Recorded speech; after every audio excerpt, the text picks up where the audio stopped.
really think about your experience, best you can, coming into this world, right? So, you're a child, you're in your mother's stomach, and you see the light, and you start going to the surface and come out, and here you are. Welcome to life. Is your introduction to life pleasant? Not necessarily. Perhaps the doctor there grabs you, slaps you, and says, cry! Cry! Oh, the baby's crying. Here. That's your introduction. You're in this crazy thing called life. Now think of it from a child's perspective. You're in this crazy thing called life, you don't know what it is, and you depend on whoever's raising you to keep you alive because you can't even survive on your own. So immediately you're dependent. Now, do you know as a baby coming into the world what life is, what countries are, what's socially acceptable or not? Yes or no? No. You don't know any of that. You have to learn that. Do you know that your parents love you unconditionally? No. You have a very limited perspective. You don't know a lot. I remember as a child, when I was 4, 5, 6, I'd go to school, and for me, the world was my classroom. That's what you think about. Are you worried about world war? Oh, the country's at war. Oh my gosh. No, you're just worried about, am I a popular kid in the classroom? Do people like me in this classroom? If I could just fit into the classroom, if I could be the cool kid, everything would make sense. I'd have made it. The classroom is the world. It's not true, but from our limited perspective, we view it that way. The same with parents. What if your parent yells at you as a kid? Do you interpret that as love? Unconditional love? Not necessarily. Now, it doesn't mean your parents don't love you. Sure, they might love you unconditionally, but limited child perspective, in this moment, I'm being yelled at. In this moment, I'm being punished. My parents do not love me in this moment. Now, what happens if that were true? Say my parents don't love me, and I'm 4. Well, they could get rid of me and abandon me. Can I survive on my own? I'm 4. You sure? No, I can't. So currently, being yelled at is threatening my survival. Now, logically, from an adult perspective, we hear this, we're like, well, that's not true. Your parents just saying, don't be too loud. We're at a restaurant, don't be too loud. You don't see it that way. And that's the thing, we fail to put ourselves in the younger version of ourselves' perspective. Yeah, logically, shh. Now, maybe a simple, very quiet shh from the child's perspective sounds like shh. That's how they see it. I don't love you right now. If you don't shut up, I will throw you out on the street and you will die.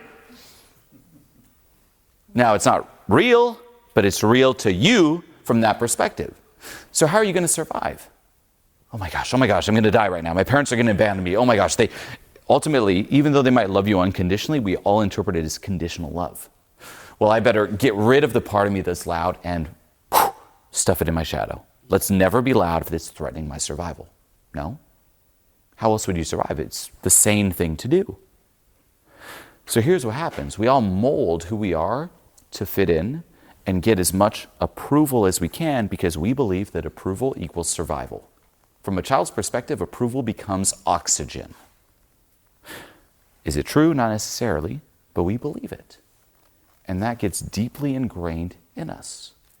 Now, if you want to go even deeper from the child's perspective, in essence, we're all born into a prison. And your parents, or whoever is raising you, are the prison guards. Guess what? I talked about this yesterday. I have 2 daughters. If I say it's bedtime, is it bedtime? What if they don't want to go to bed? It's still bedtime. Prison guards, bedtime. I don't want to. I want to play. Bedtime, prisoner. Get in your cage. They have no say. I want to eat this. You're eating this for dinner. I want chicken nuggets. Eat your broccoli, prisoner. It's a very harsh reality if you think about it from a child's perspective. You don't know why. Is broccoli healthy? I don't even know what health is. I just want the chicken nuggets. It's very harsh. Now, zooming out from a more parent perspective, for you who have children, this is my own personal view, is that's the reality of things. Yes, you're the prison guard. That's the prisoner. Your job, think of it as trying to rehab someone into society, is to parent your child so that when they turn 18 and they're free into society, they can easily fit in and function in the world. But at the same time, as they leave and function in the world, they should not hate you as a prison guard. You should actually learn to love each other and become best friends and develop deep trust. So you'll see two sides of it with parenting. You'll see the overly strict parent who's like, prisoner, eat, eat, eat. And then the kid grows up and they're like, I hate this prison guard, screw my parents, and they bounce. Well, then technically you failed. You'll see other people who are like, let's be friends, prisoner. And then they don't learn how to actually function, and sure, you're friends, and they leave into society, and society smacks them in the face. Now, this is very nuanced, but, and again, this is my own personal view, is my job is, let me prepare you for the world, but at the same time, not destroy our relationship. What is the healthy way of preparing you for the world? So you are equipped, you are ready, there's that foundation of self-esteem, and we have a beautiful relationship as that happens. But not everyone's that lucky. And no matter how great your parents are, never underestimate your limited perspective. Meaning even if they do everything right, you may not see it that way. Now maybe as an adult now, looking back in hindsight, you see, oh, they did great.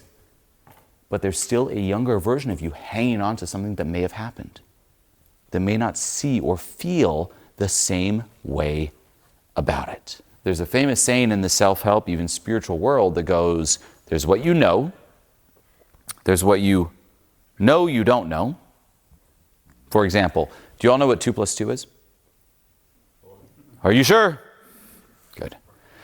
Do you know that you don't know what 5,364 times 1,412 is?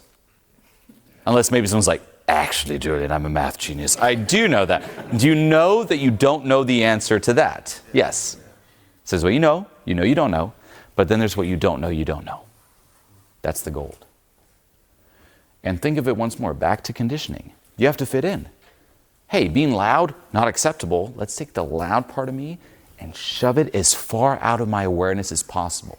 Think about it. If that threatens your survival, you're going to want to lock it into the dungeons of your mind and put walls and cover that dungeon so that you never embody what's down there.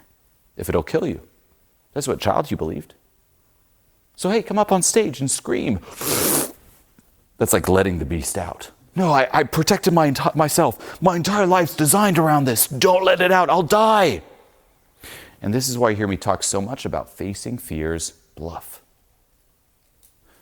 So instead of avoiding getting triggered, go get triggered. A formula I teach my clients is action, trigger, release, repeat. Action, trigger, release, repeat. So say you're scared of public speaking.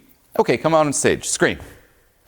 Now, don't fall into the trap of desensitizing yourself.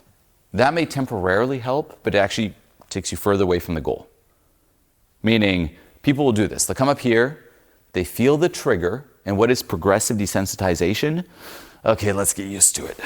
Go to my happy place and let's fight through this. No, because then you just stuff it back down.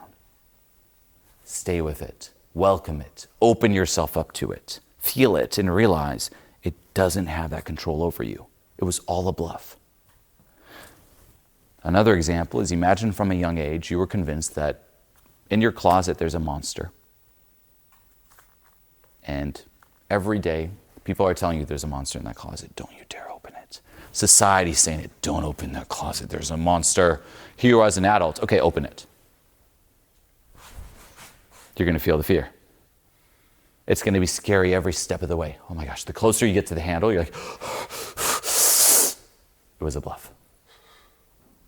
Inside of you, there are aspects that you disowned. There are emotions that you disowned. There are experiences that you disowned, past traumatic experiences. And they're all behind these closets. And a part of you believes if you open that, you will die, the monster will eat you. And that's what I'm saying, face fear's bluff. Easier said than done. It's simple, but it is not easy. It will feel like confronting death. And you'll have to have massive faith. And you'll have to relax into all those triggered sensations. But the more closets you open within, the more whole you feel, and the more free you become. Now, even think at a self-esteem level. Why is it at a core that none of us feel good enough? Now, there's a couple reasons. One, which is what I talked about here, is that we create a split. There's the acceptable you and the unacceptable you. The acceptable you is the front that we try to amplify. I'm such a nice, confident, amazing person. Here's me. Here's what's acceptable. It's ultimately due to your conditioning, and it's different no matter who you are and where you grew up and what was acceptable where you grew up or in your household. It's how you molded yourself to fit in. You're born free. I'm a baby. And your parents, okay, smiling's not okay. Create a split. Not smiling is safe. Smiling threatens my survival. Not acceptable. Now, on the flip side, it could be different. You might be born in a family where they're like, smiling is great. You're sad? How dare you be sad? Put a smile on that face. Okay, sadness. So it's unique to you. But we all create this split. Here's the acceptable me. When I'm embodying this part of me, these aspects, I get approval. When I embody these, I get disapproval. The bigger the split, the lower your level of self-esteem. No wonder you don't feel whole within. You can't be or embody all that is you. Now, because you have a split, instead of thinking, how can I dissolve this split? What do? We try to amplify the acceptable side of ourselves. Okay, there's a split within, there's all this stuff that's not okay with me. I don't feel good enough, but maybe if I get enough approval for the acceptable side, it'll make up for all the bad stuff. Maybe if I get enough success, enough money, enough relationships, better looking, etc., it'll make up for it. But it doesn't matter how much you're compensating, you're still compensating. It's endless. Instead, it's about dissolving this split. Hey, all of this is me. Can I embody all that is me? Now, it doesn't mean approving all that is you, but it means saying, this is me. Even think about a past traumatic experience. Say something absolutely terrible happened to you. Does it mean you must all approve of that? Hey, you know what? What happened to you is great, everybody. Yes or no? No. Approving and accepting are very different things. You can disapprove of an experience, even a person. Hey, that was unacceptable. That was not okay. Boundary, done. But you know what? Although that was not okay, that did happen to me. And it's a part of me. Wholeness. Approving, accepting, very, very different. But this is what leads us on this chase for approval. Now that's one side. The other side is social conditioning and how we learn from secondhand experience. Everything that you know, have you learned it through firsthand experience? So you know how if you touch the stove and it's hot, you're like, so let's not touch that again. Firsthand experience. How much, it's an interesting question to reflect on, of what you know came from firsthand and how much from secondhand? 10%. It's insane to think about how much came from secondhand experience.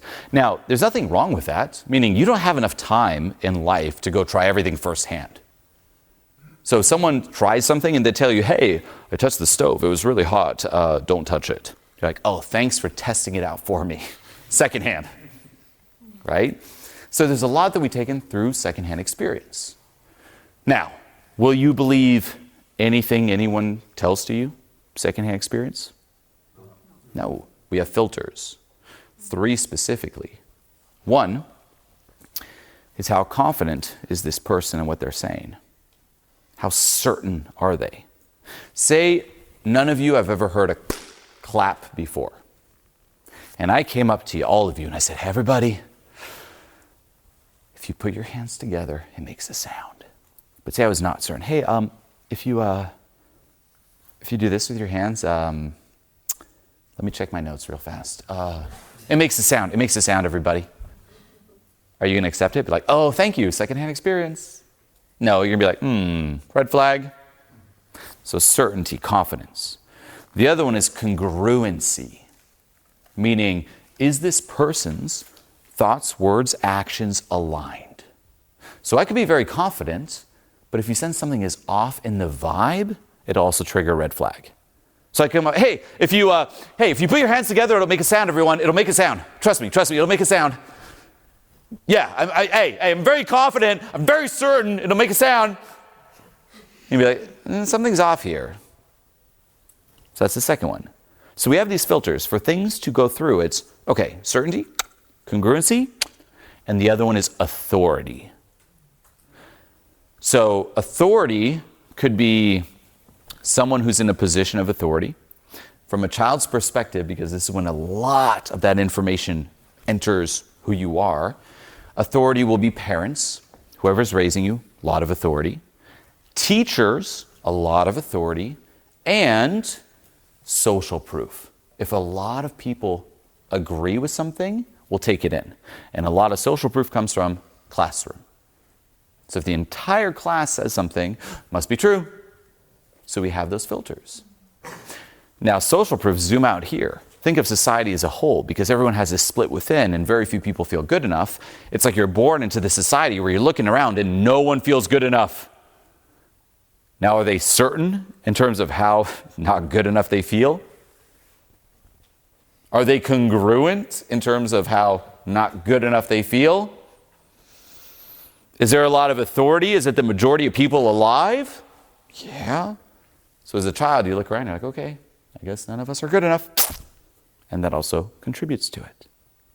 And then we embark on these chases. And a question for all of you is, what are you hoping will save you?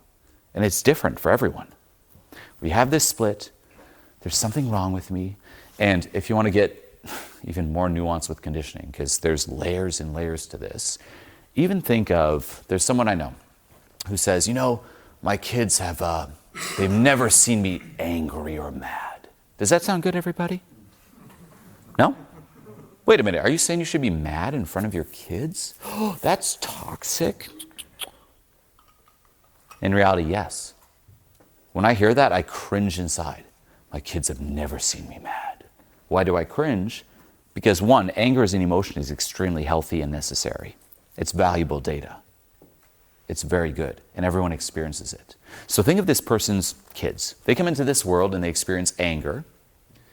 And if it's new to them, probably a small part of them is going to start freaking out. Like, okay, what's this thing? Oh, I'm feeling something different. And then they look to whoever's raising them. My father doesn't experience that ever, but I am. Is something wrong with me? He doesn't experience that, but I do. Ooh, there's some defect inside of me. Disown. Self-esteem rots. As opposed to, what if the parent instead, the father's like, hey, I'm experiencing anger right now, and here's the healthy way to deal with it. Sheltering always leads to a terrible outcome. Never shelter. Instead, hey, I'm angry right now, here's how I deal with it. Show it. Otherwise, you're conditioning your kid to believe that there is something wrong with them, and it leads to a greater split within. But people who don't study this, or who only study the surface, never get it. Surface-wise, it sounds great. Don't be mad in front of your kids. That's toxic behavior. As opposed to, I'm going to be mad, I'm going to show you the healthy way. And sometimes you're going to be mad and it won't be the healthy way. Am I perfect? Am I always the healthy way mad in front of my children? No, of course not. But here's the thing. I will do my best, but at times where it's not the healthiest way, what do? I repair it after the fact. I'll go up and I'll apologize, and also shows them, oh, okay. So when they feel mad, it's not like, there's this defect. My parents are so perfect. They're on this pedestal. Something's terribly wrong with me. To, oh no. I've seen my dad also experience that. It's human. It's okay to experience that. In the end, that's what we all want, is someone to tell us, especially from a young age, it's okay. Oh, you feel sad? It's okay. You're angry? It's okay. You feel this? It's okay. If you don't know that it's okay, and if no one communicates that to you, you'll disown, and then you'll feel bad about feeling bad, about feeling bad, about feeling bad. And that's what creates that split. Now, no matter how perfect you are as a parent, none of us will ever be perfect at it. Because once more, limited perspective, kids can interpret things in many different ways. But here's another thing I do when I do get mad in front of my children. Not all the time, but the majority is even when I'm mad, I tell them, I still love you. I love you when I'm mad. Because that can help take some of the, my parents mad at me in this moment. They don't love me. Limited perspective. Hey, you know that dad or mom loves you. Even when we're mad, we still love you. We're mad, but we love you. That's what the kid wants to hear. The anger isn't the threat. The threat is what the kid believes the anger says about them and the relationship they have to their parents. So that's a lot of this conditioning. Now back to everyone here, how are you compensating? Are you chasing at a surface level, which you'll see a lot on social media, which is why it has so much appeal? Are you chasing the money, the Lamborghini, the private jet, the Instagram followers, the validation, the fame? And the question is, do you really think that'll save you? Now, one thing that I personally realized early on in my journey is that it doesn't. Meaning, wherever you go, there you are. Think even your life right now. All of you have accomplished things that younger versions of you have been craving for. Younger versions maybe a year ago, 5 years, 10 years ago. If only! Did anything actually change, or are you chasing the next thing, and the next thing, and the next thing? A friend of mine who's a poker player, it was interesting. We were at a spa together. I'm a big sauna cold plunge type of guy. That's my drug, for real. The high you get after sauna cold plunge, especially if you do a few rounds, nothing comes close. And he was telling me when he was very broke, before he started playing poker, that he would go on Instagram and he'd watch stories of people on yachts, right? Oh, the yacht parties and the models. And he's like, oh, one day if I could just be on the yacht, my life would be complete. I'd finally feel whole. Now what happened, he actually became very successful playing poker, making millions. And where did he find himself? On a yacht with models. And what did he find himself doing on that yacht? Scrolling through Instagram. Nothing changed. The same him scrolling like, oh, once I'm on a yacht, he's on the yacht. What's everyone else doing? He's still scrolling. There's a French philosopher who says if you study the human race from an external perspective, without making any assumptions, we are a species who spends the majority of our time caressing glass. Oh, caress that glass. It's insane, right? If you don't know about social media or whatnot, you observe the humans. It's like they're walking down the street caressing this little rectangle of glass again and again. What are they doing? You're like, oh, gotta caress it. Baffling. I noticed it within myself where, for me, validation was my drug, more than control. I needed validation. I grew up extremely shy, extremely anxious. I couldn't even talk to a stranger in the street. I couldn't ask for time. I'm originally from Switzerland. Nobody in the background. Like I was like the shadow of the background. There was one area though where I could express myself, and that was music, where I played guitar from the age of 8. With a friend of mine, we started composing, and I could play the guitar, and through music, I could, be me. Outside of that, what's your name? Julien? Julie? Julien? That's how bad it was. Even going to the restaurant with my family, parents, I could not call the waiter down, and I could not tell the waiter my order. My parents would always have to do it for me. That's how shy I was. And I first gave myself a challenge where I'm like, you know what? I'm going to work on this. I'm just going to ask someone for the time. Could not do it. Took months. I'd walk down the street and I'm like, find the easiest person, which in my mind was an old person. So I'd be stalking these old people walking down the street, just minding their business, going grocery shopping. And I'm like, just ask them what time it is. And they'd walk up really like slow motion, like, and I'd be like trembling. And last minute, did I rise to the occasion? I'm like, oh, sorry. And then they'd pass me. And then I'd self-attack, stupid, stupid, stupid. But I still could try. And I'd follow them. Maybe there's another opportunity. And I'd follow them to the stores, and probably the staff of the stores, like, what's this creepy guy doing? And I'd be like behind the perfume, like, old lady, time. It was terrible. No, but I'm saying this because that was real. You would not recognize the old me. And I thought if someone just smiled at me, I'd be healed. Now what happened, through a lot of discipline, fighting self-sabotage, I got someone to smile at me. Then how did I feel? Was I healed?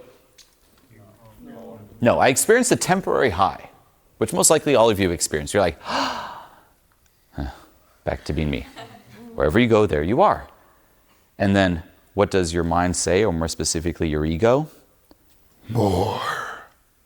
And that's the thing, it always keeps it just out of reach. You just need more. And that's the thing, even with neediness or desire, there's only one thing that satisfies it. It's more. It's like trying to count till infinity. Can you all count till infinity? You want to try? 1, 2, 3, 4, 5, 6. You can't. That's what you're ultimately after, this wholeness within, and you're seeking it out there. It won't. And it's ultimately under the assumption of compensating. And here's the thing, if a part of you believes that you're not good enough, it doesn't matter how much you get, you will never feel good enough because there's a requirement on it.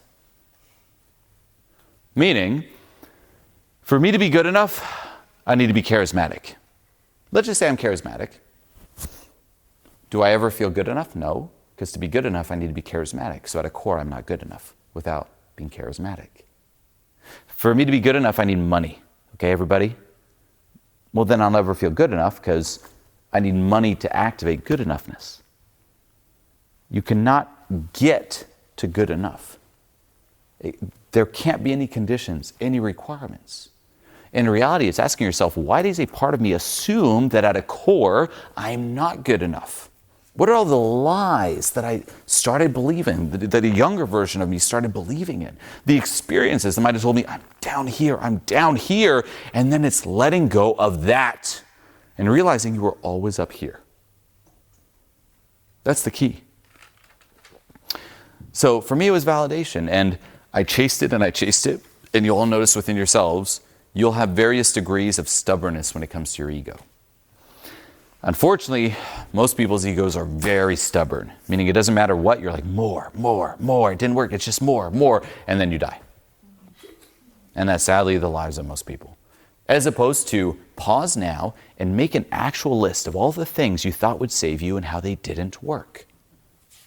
And what you also realize is the more you accomplish in terms of what you thought would save you, and the more you realize it didn't work, the closer you are to the goal. Meaning, the road to enlightenment is paved with disillusionment. Let this land. The more you realize it didn't work, the closer you are to giving up on that strategy. Hey, let's stop trying to enhance myself.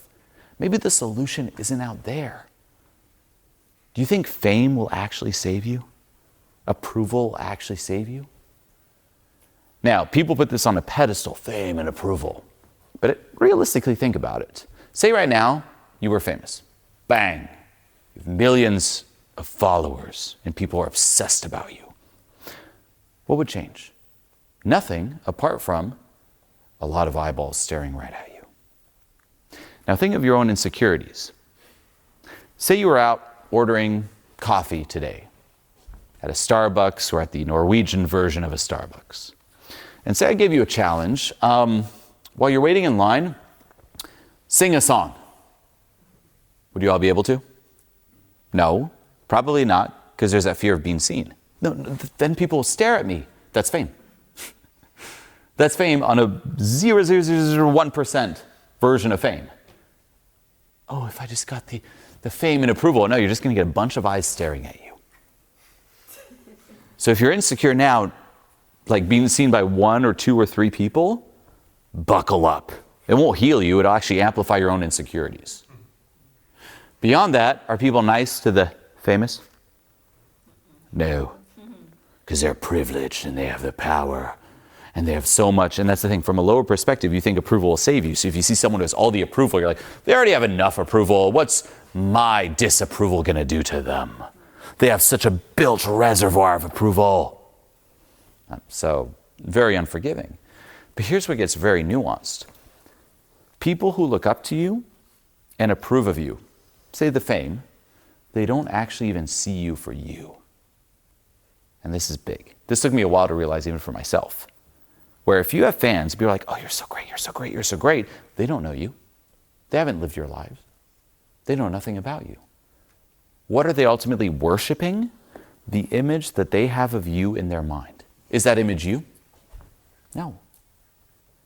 And going deeper, it's not just with fame, it's with anyone you know. Meaning all of you here, you see me. Do you all see me the same way? No. As we saw before, maybe you love me, maybe you hate me, you see me very differently. Ask yourself, how much do you actually know about me? Do you know what time I wake up? If I eat breakfast or not? What I eat for breakfast? What I do with my day? You don't know much. So you have very limited amount of information. And it's not just me. It's think of any celebrity. Even think of Taylor Swift. Everyone's like, Tay. What do you actually know about her? Very little. Even the information that gets out is through her PR team. You don't know what it's like to hang out with her, what her actual personality is like. So the super fans, what do they worship? Based on that limited, you could say, information, the small amount of data they get, they project and fill in the blanks. And that's what everyone does. And it's not just fame. You all do it with me. You all even do it with your friends. You all even do it with your family. You do it with every single person you know in life. Because you're not them. And vice versa. What people think of you, for the most part, is speculation and projection. You want to try a little exercise in your head? Pick 3 people in the crowd who you don't know. Right now, just look around. 3 people you don't know. Now don't tell them who you're picking. And in your head, imagine, and it's an out there extreme perspective, but there's value. Imagine all 3 of them were hanging on a cliff. And you can only save 2. Who do you let fall? Now don't tell them. Don't be like, you! No. In your head, who do you let fall? And then ask yourself, why? And that's the goal of this exercise. Meaning, why that person and not the other 2? Because it's 3 strangers. You know nothing about them. You don't know their life. You don't know their job. You don't know their personality. You don't know their family situation, their friend situation. It's 3 random faces. But there's one that you singled out as being less important than the other 2. So what about that person? And back to triggers, it means something about that person triggered you more than the others. And you created this picture and you filled in the blanks. I do this during Transformation Mastery Live. My certified coaches run this event now, but it's one of the first exercises. We do groups of 4, and I have every single person in the group. Again, they don't say it out loud, but in their head, it's like, okay, out of the 3, who would you let fall? And then I ask them why. And usually the answers are, well, you know what? Their face, they just seem like they know it all. They seem like a know-it-all. I don't like that. Oh, they remind me of my ex and blah, blah, blah. Or they remind me of a parent. And they have all these stories, all this projection. Now, through the event, what happens, it's actually very raw. People drop the fronts. And after a couple hours in, because they're doing a lot of group exercises and work, and they see who that person actually is, I pause the event. I'm like, okay, remember who you picked? Were you accurate in how you felt about them? And 99.9% of the time, they were completely off. Meaning, actually, who I thought this person was, not at all who this person was. Projection, speculation. The same applies to you. What people think of you is all projection and speculation, especially strangers. Back to, hey, sing in Starbucks. I can't. They're going to judge me. They're not judging you. They're judging the image they have of you in their mind. And because they aren't you, why does their opinion even matter? The only person who knows you is who? You. The only opinion that really matters of you is your own. So stop looking out there. You've seen the entire movie that is you. Stop looking at people who've just seen the trailer. Tell me how good the movie is. You've seen it. Look through your own eyes. Now, this also means learning how to trust yourself. Easier said than done.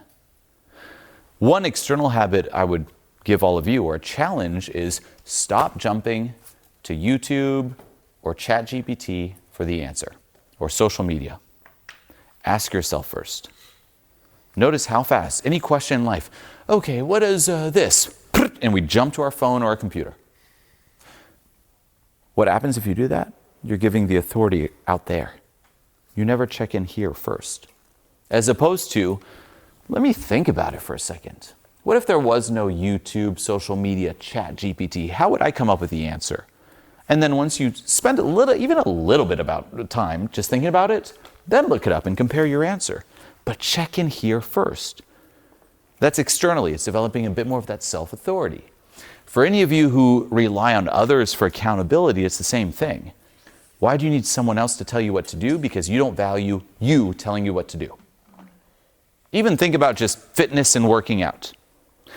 What does a fitness coach do? Now, of course, you can argue the more advanced and complex you get, yes, there's layers to it. But let's just say at the most basic level. Say you're unable to work out, you're going to go to the gym and you say, okay, 10 push-ups, and you do your 10 push-ups.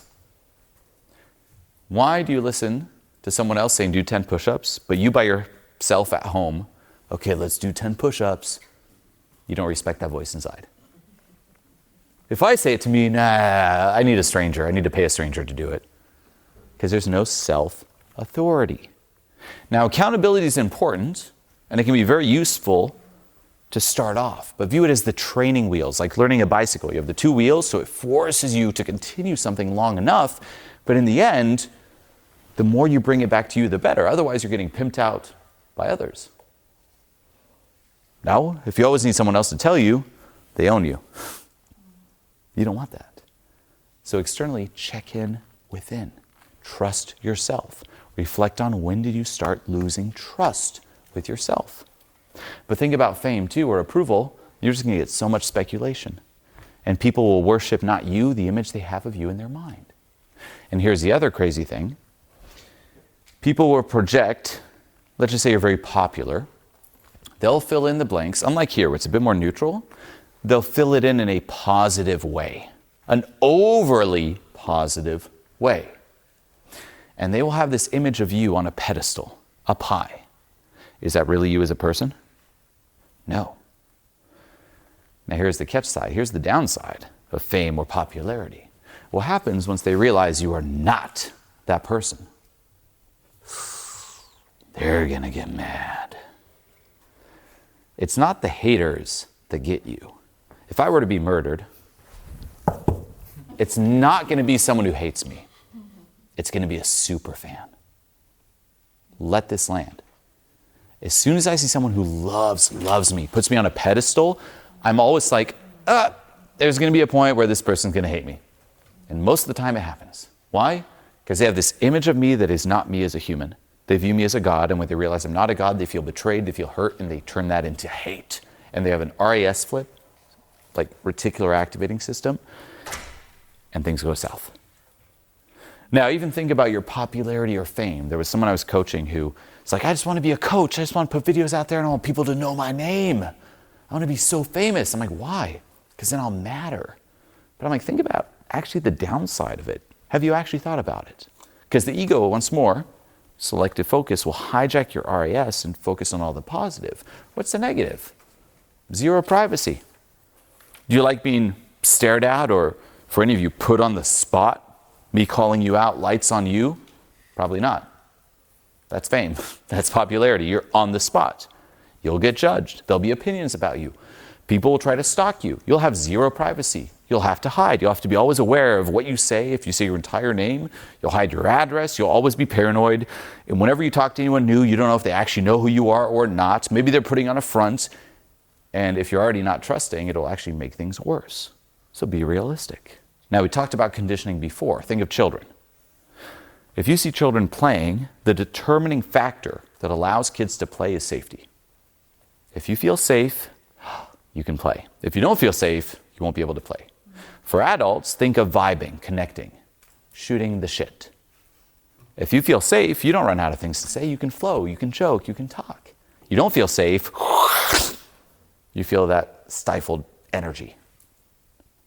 So then it's asking yourself, why don't I feel safe? Why don't I trust? As opposed to, you know what, I trust myself. So even this control, you can't control yourself into a flow state.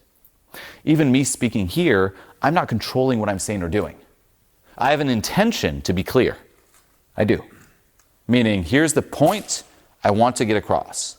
I will align myself with that. But every single speech that I do at a core, it's me trusting me to deal with it. Because I have no idea what's going to happen. Sometimes it goes great. Sometimes it's awkward. Sometimes it's fun. Sometimes it's crazy. I have no idea. But it's ultimately getting yourself into this like, I'm safe. It's okay. Let's play with this idea and let's try to make it connect best we can, and let's trust ourselves that we will explain it the best we can. Even as I'm speaking now, I'm talking faster than I'm thinking, which is weird to think about. If I try to control it, it'd be slower, it'd be more robotic, it'd be more tense, and you would feel it. The same for any of you with business. You hear this, you want to grow your business. People try to control everything, it slows it down. You want to grow? Yes, there has to be some control, some intention, some direction. We have to let a little bit of chaos in, a little bit of trust. Now with that, it's analyzing your past. Who hurt you where you lost trust? And those situations, those people, let go, so you can trust. When did you hurt yourself or do something wrong or say the wrong thing or whatever that hurt your trust? And can you forgive yourself so you can actually start trusting again? Because you will not get into a flow state if you don't feel safe within. And if you don't trust yourself, you will never feel safe within. Something to think about. I'm more wondering about when you said, or talking about like external validation and theoretical. You have like amassed tons and tons of fans, and how that's not necessarily always the best outcome. Mm-mm. But if you just like take it more small scale and like everyday interactions, let's say you have two people, both are super authentic. One person, I guess you could argue, is bound to be liked by more people. So my mind still sort of conflates external validation to solidifying intrinsic worth. Not necessarily, because people are drawn to different things. It's like we talk about, say, with movies. It's some people might like a horror movie, some people might a comedy movie. Which one's best, the comedy or the horror? People have different taste. Same with you. It's like you have a flavor in terms of your polarity as a human. And there's some people who are going to like that, and say there's someone else who has a different flavor or polarity, they're like, oh, screw that, and vice versa. The problem is, though, and here's the thing, is that we make it mean something about us. If this person doesn't like me, it's because of X, Y, Z. No different than, say all of you worked 9 to 5 and it's Friday, right? So you finish work on Friday, you're entering the weekend, and say your boss came up to you and said, hey, I know it's the end of the day. Come see me Monday, first thing in the morning. I need to talk to you. It's very important. Okay? Have a great weekend. What's your mind going to do? Oh my gosh, am I going to get fired? What's going on? Did I do anything wrong? You're going to start looping on your week, everything you said, everything you did. And maybe you'll go in Monday. It's like, hey, you're doing great. Here's a promotion. But our mind's like, I'm going to get fired. So we create stories based on limited fact. Same here. Maybe someone's like, meh. They did that because of X, Y, Z. It means this, just like in my past with my parents and bullies and blah. No, they just said, nah. Now, the more though, and here's where it gets subtle and back to fame and popularity, the more someone places you on a pedestal, the more they'll read into the more subtle things. Even like say me talking to you, if I just do like a, look away to a second. Yeah. He looked away, he doesn't give a fuck about me. Fuck this guy. I'll kill him. I hope not. Oh my gosh, Julien gave me the kill example. Fuck him even more. People read into it. What I always say, and this is coming from someone, by the way, like approval was the false god that I would have done anything for, to be clear. Ask even my mom growing up, and I was doing music, she would tell you, all Julien ever wanted was to be famous. Why? Because I thought I'd finally be a somebody. It would justify my existence. If people love me, I could finally love myself. Now, on the other side, what I'd say here is, I do like it in terms of being able to help people. Meaning I like that all of you have a certain amount of openness and respect for who I am and what I teach, because it allows me to help you. But my ideal world is you would all know me here. You'd know me when you'd watch a video or a course or an Instagram video, so it helps you. But outside of that, I wish no one would ever know who I was. When I walk out this room, I wish I was a nobody. I should have worn a mask from the very start. I'm coaching with the mask, but no one knows who I am. That's actually the ideal. What your ego wants isn't what you necessarily want, you'll see. Now again, there's nothing wrong with approval, to be clear too. And here's where it's subtle, because I see people go the other side. They're like, fuck what anyone thinks of me. And they start doing crazy, dumb, unrelatable things.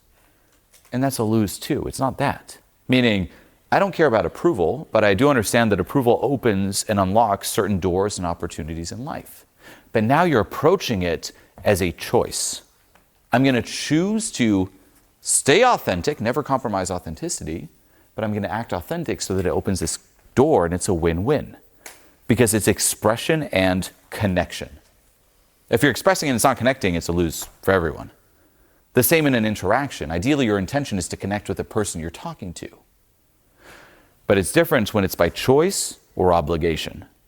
Meaning, someone who's, I am what you think of me, they walk into an environment, it's like, please like me or I'm going to die. I'm going to act this way. People, please like me. As opposed to, what you think of me doesn't determine who I am, but I want to connect. So I'm going to stay real and I'm going to act in an appropriate way. And the way I explain it to my clients is, think of it as two circles. There's authenticity, meaning anything within this circle is you being authentic. Never act outside of it. But then there's also relatability, connection. And I'll illustrate it for you here. Authenticity, relatability. Someone who is authentic but unrelatable, as an example, naked, is someone who's acting out here. Sure, maybe they're being authentic. But here's the thing, at any point in time, it's not just one thing that's authentic, there's many things that are authentic. But this doesn't relate to whoever you're talking to, or whatever the situation is. A people pleaser, on the other side, is going to act here. They will compromise their authenticity to please, betray themselves. I want to say yes, but I'm saying no.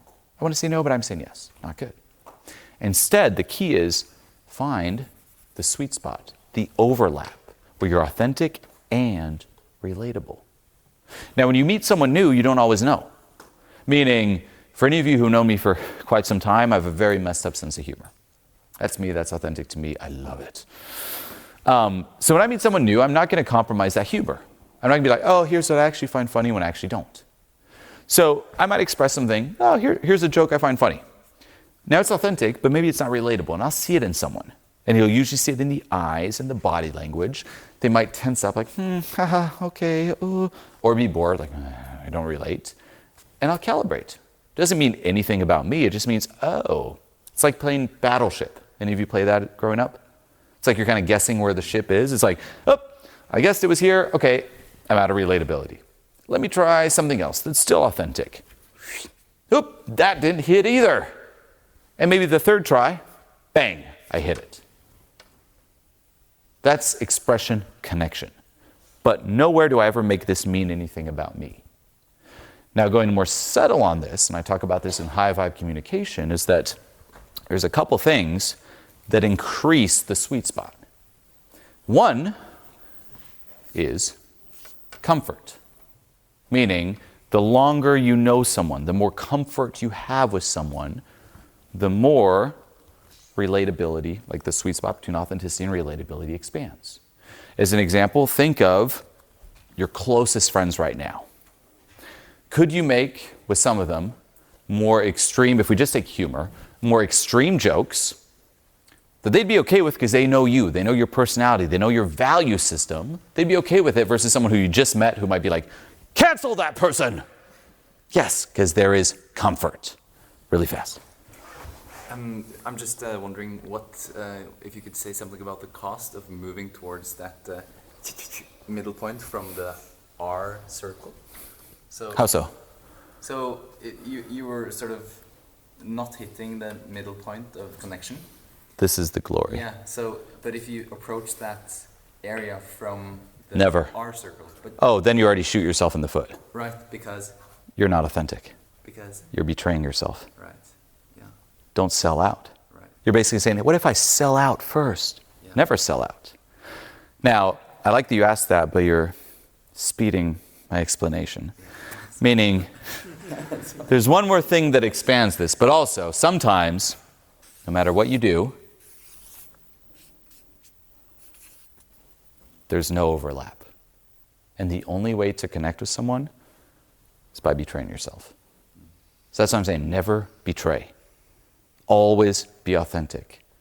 But authenticity isn't black and white. There's a million things you could do. So your job is to find what's authentic and connect. But if you can't connect, that's on them. You're still being authentic. Versus, fuck authenticity. Let me connect first and slowly sneak in and reel in authenticity. That's like the classic in the dating scene. It's, hey, I'm your friend. I just want to be your friend. Can we be friends? Can we be friends? Actually, let's fuck. Terrible. Many people do that. It's like the sly snake. And you're like, you just manipulated me. What? I thought we were friends. I thought our connection was real. You were just playing a role. That's what you're saying with that. It's, ooh, let me not be authentic. As opposed to, hey, I'm into you. Win-win. If not, okay, all good. But being real off the bat. Otherwise, you're portraying yourself being someone that you're not. You're lying. You're manipulating. You're ultimately trying to just, and it hurts more within too because you're selling out. And then people are used to, oh, I guess this is the person. I'm going to trust this person to be authentic. Oh, they were fake the entire time. So no, never sell out. It's never worth it, by the way. But comfort is one that amplifies it. The other one, value. Meaning, let's just say we take a joke that's out there. So with this example, we're kind of staying on the humor side. It's very different. Let's just say it's a group of people. If the boss, and say everyone else is an employee, makes a joke, versus an employee making the joke to other employees. If the boss makes a joke and it's a little cringe, the employees will be more accepting of it because the boss has value. So it's more relatable than another employee. Get it? So these are subtle dynamics too. So when I say, screw approval, it doesn't determine who you are, no, still be very aware. And if you aren't aware of approval, and if you don't know how to read the subtle channels of communication, not to manipulate people, but to connect with people. You better know how to read people, by the way. You better know exactly, best you can, where they're at, what they connect with, the tells in terms of, oh, that's too much, that's not enough, where's the limit? Not to manipulate, but to express, to make sure it connects. And that's the thing. It's like if you can't read someone, you're not going to know. Now, people always jump to the other side. If you're trying to read someone, you're manipulating. No. Well, in a way, you could say, yes, I'm not manipulating, but I'm creating a win-win situation if it's possible.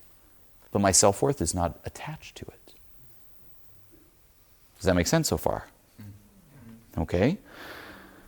So, from there, back to what we talked about before, it's dissolving this split within. And this is where it gets really subtle. Meaning, here's the entirety that is you, here's the split, here's the acceptable you, here's the unacceptable you. What is buried down there? Now, one thing is triggers. Become aware of triggers. Become aware of, even in your past, situations that have a lot of emotional charge associated to it. Ask yourself, when is my response disproportionate to reality? Then you can also sink into different methods of introspection. There's many that I teach. There's following the trail of whys. Asking yourself, why? If you watch my videos online, the breakdowns you've seen yesterday, you should not just be watching that at a surface level. Meaning, so inspiring, authenticity, yeah, that's great. But you should be asking yourself, why is Julien asking those questions? Why is he saying that? Because when I do those breakdowns, I am not leading it. You know this, right? I hope you do.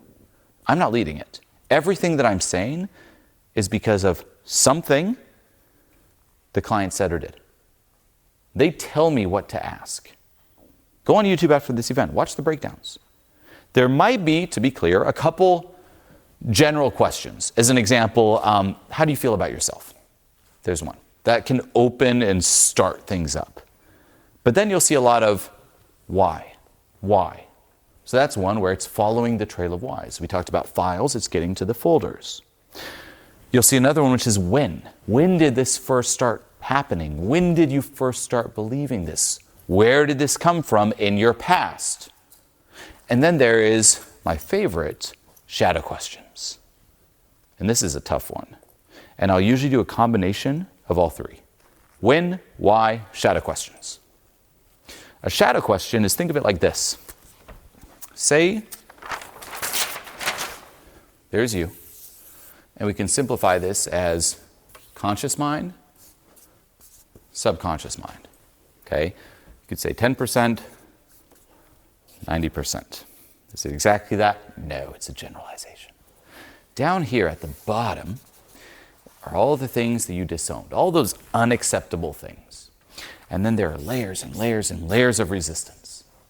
So you got to identify that. Another model that goes hand in hand with this to understand it is think of you. So shadow questions, first thing, is sending probes down into the shadows that will shoot up very valuable information. So that's the shadow side. But going deeper, you could also view it as here is me. Okay? And you want to go towards success. But is it easy? No, because it feels like inside of you there's a tiny little demon pulling you towards failure. Anyone feel this? This pull where it's like you're trying to go and it's like, oh, just watch the Netflix. Oh, but the fear. It's like this tug of war inside of you. Now, how do most people deal with this inner demon? Work ethic, discipline. Discipline the inner demon. And you start self-attacking. Come on, don't be a bitch. Do it. So it's like trying to get the demon to whip them in the shape to go towards success. Work ethic. Screw work ethic. Instead, cultivate a work magnet. Meaning, why are not all parts of you aligned with success? Why is a part of you pulling away from success? Why does a part of you not have your own best interests at heart?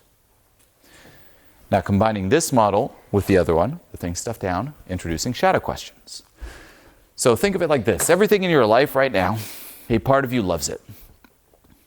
Do all of you love your physical appearance, weight-wise? Yes, no? Anyone? Let's say this. Who wants to change their physical appearance? If you could lose a couple pounds or kilos, raise your hand. Bullshit. You love the way you look.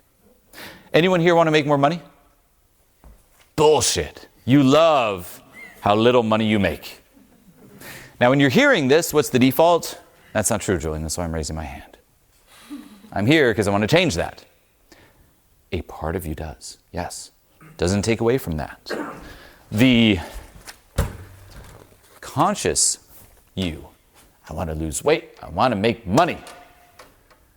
But if that was all of you, you would have. Meaning a part of you doesn't.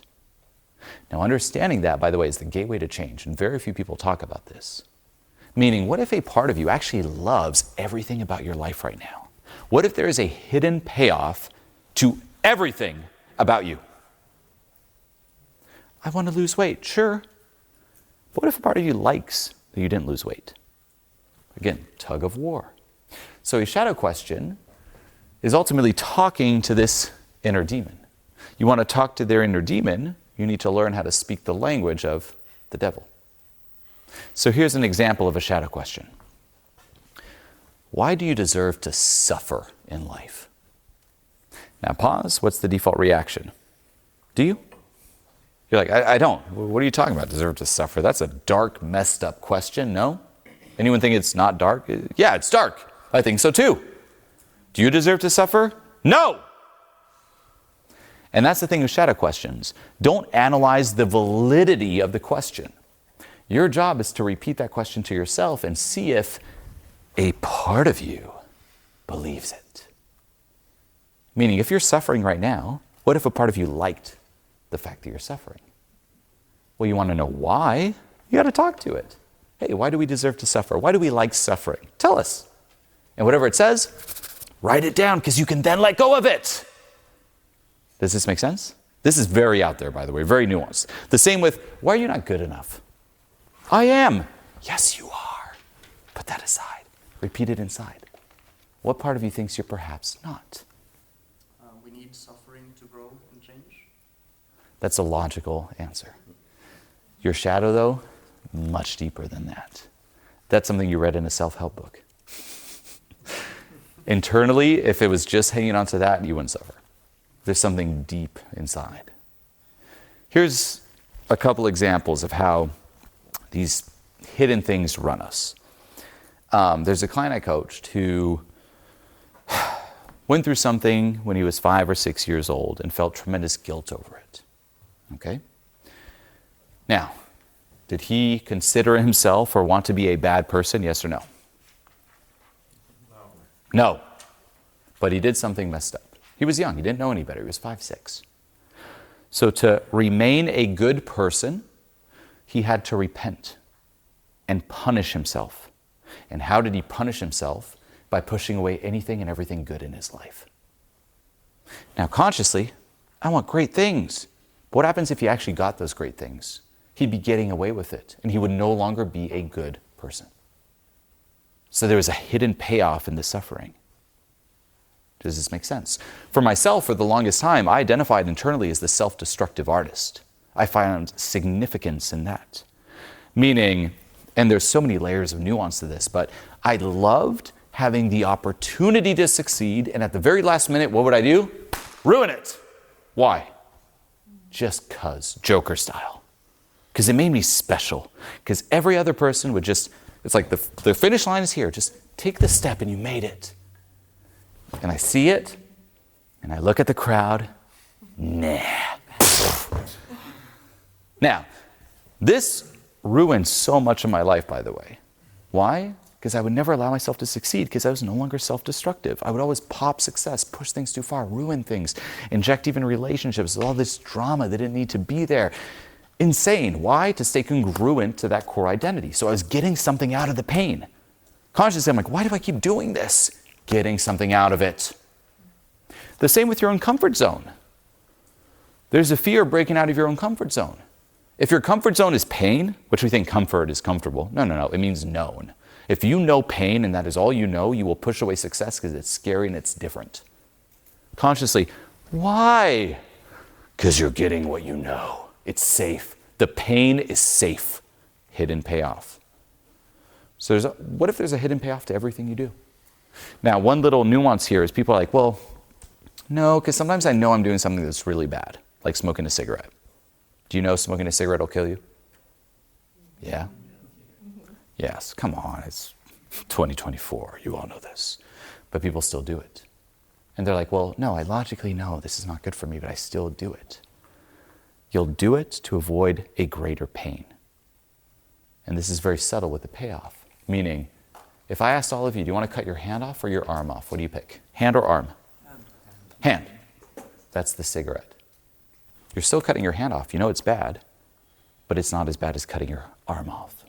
So sometimes what you're getting out of it isn't good, and you know it's not good. But it's still a payoff because it avoids something worse. Get it? So shadow questions is communicating and getting that data, talking to the demon, speak the language of the demon. Here's another example.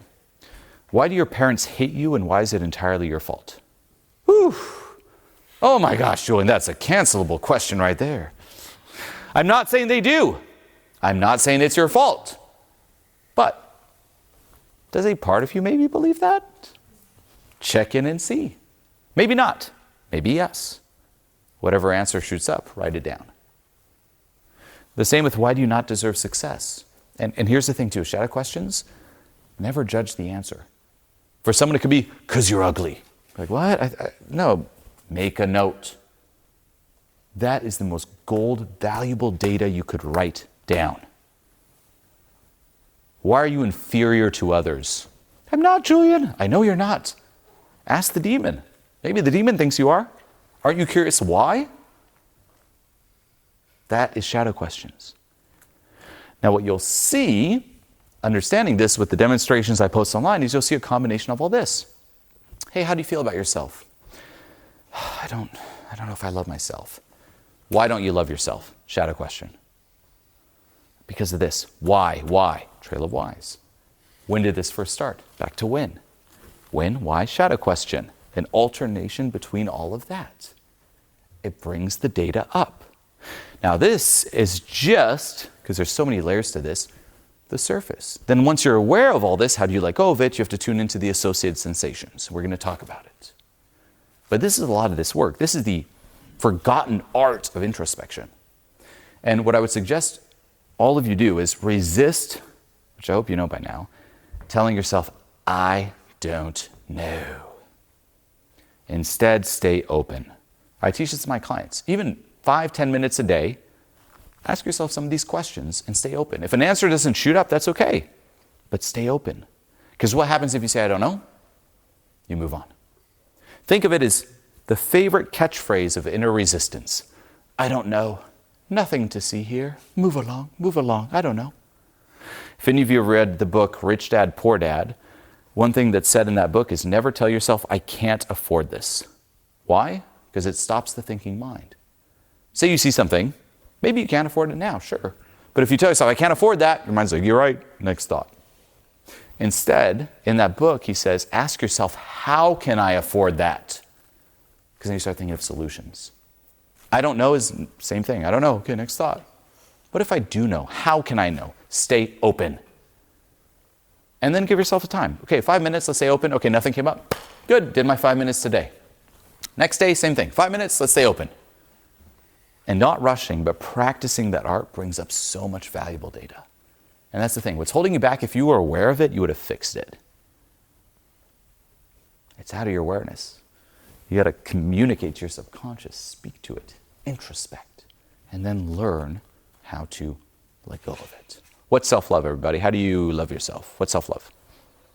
Give me a simple definition of self-love. Yeah. Wishing yourself good things. Nope. Nope. Accepting yourself fully. Self-love, put simply, from yours truly, is the removal of self-hate.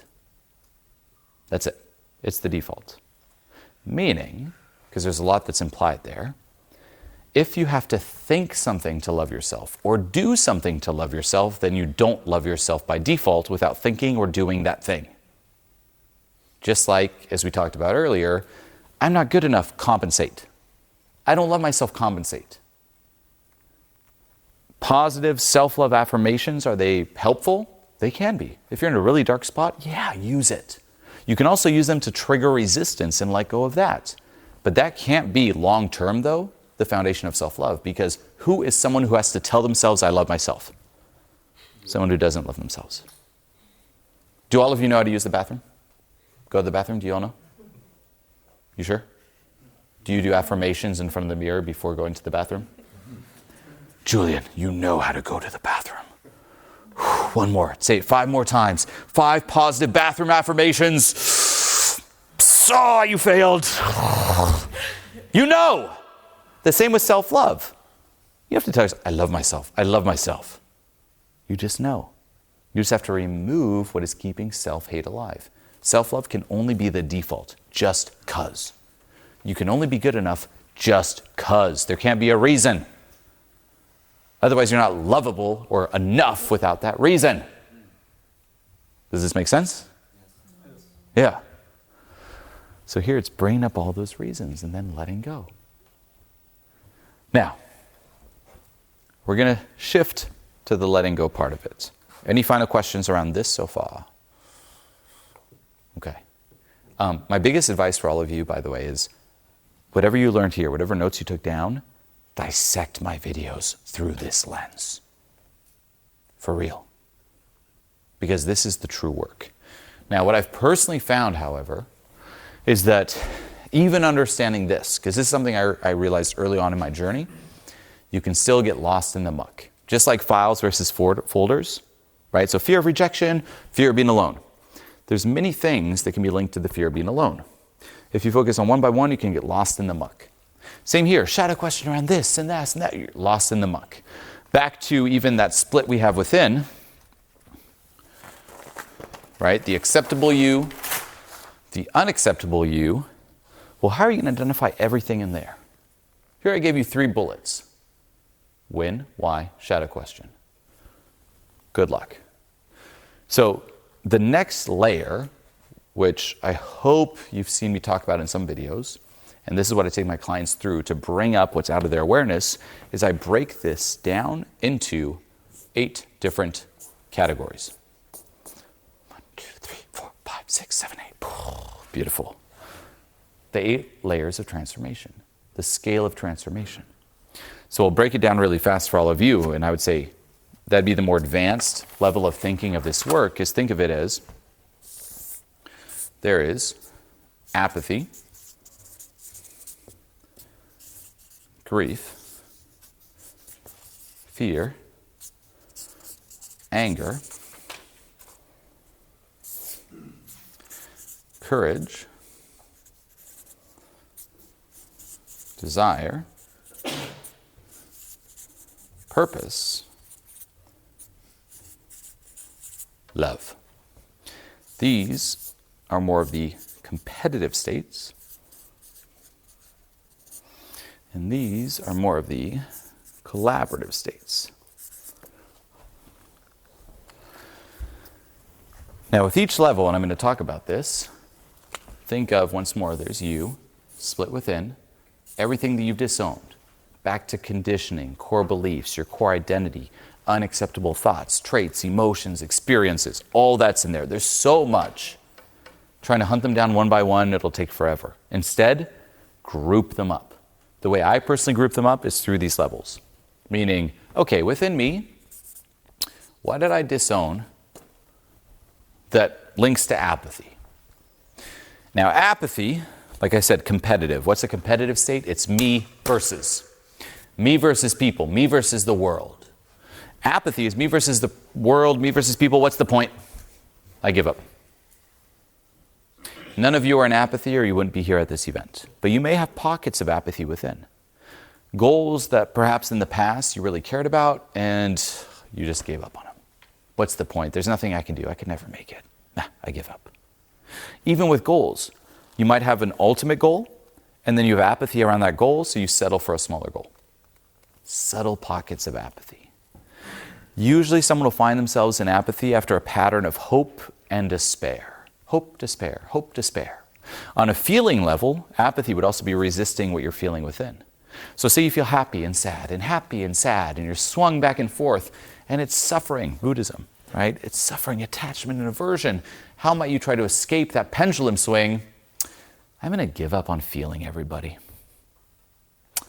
Maybe I won't feel happy, but at least I won't feel sad. I'd rather not feel. Fuck this, I'm out. Resign. Same with life, same with goals. I try, I fail. Ugh, what's the point? Apathy. Lowest state. Me versus the world, what's the point? Within us, there might be things. Now, linking to everything we talked about, how do you become aware of those things? Hard to do. You can't just think about it. What's apathy within? You got to learn how to poke at yourself. Whether it's introspection, getting triggered, proactively triggering yourself, getting external feedback.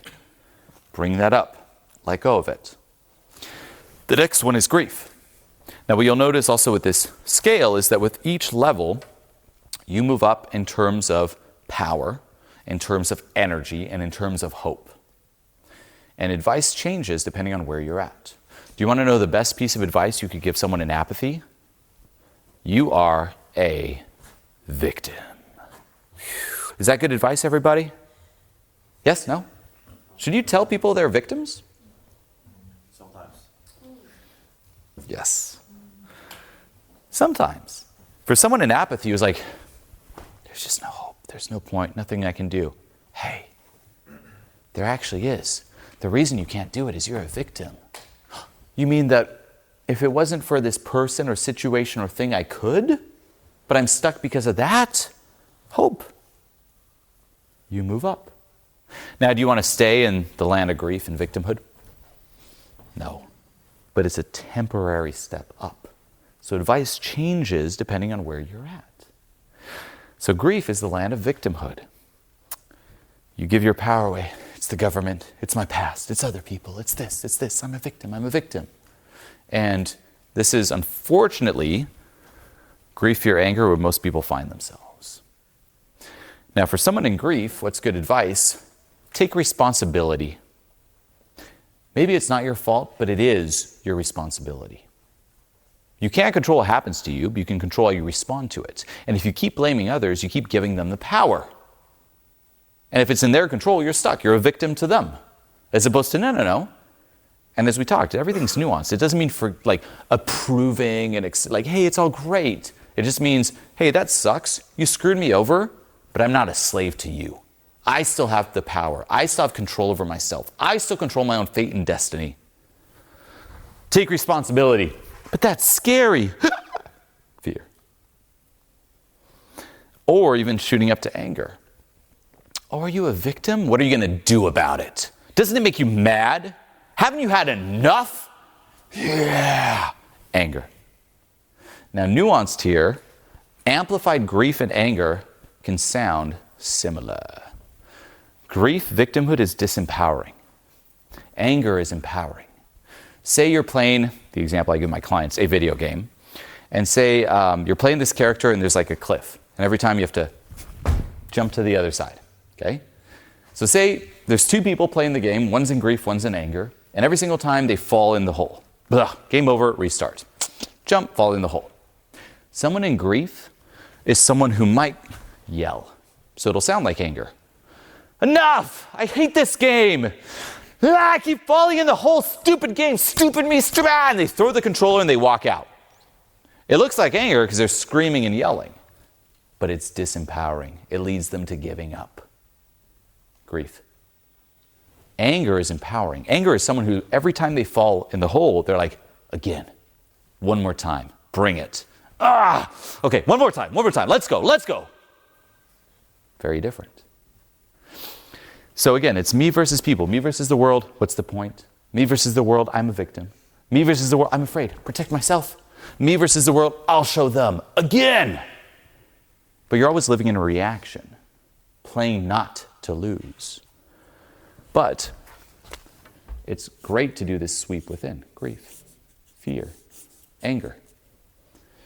Now what I do for my clients is every single level, I'll give you content, introspection exercises, challenges that'll poke and trigger you, and specific meditations for it.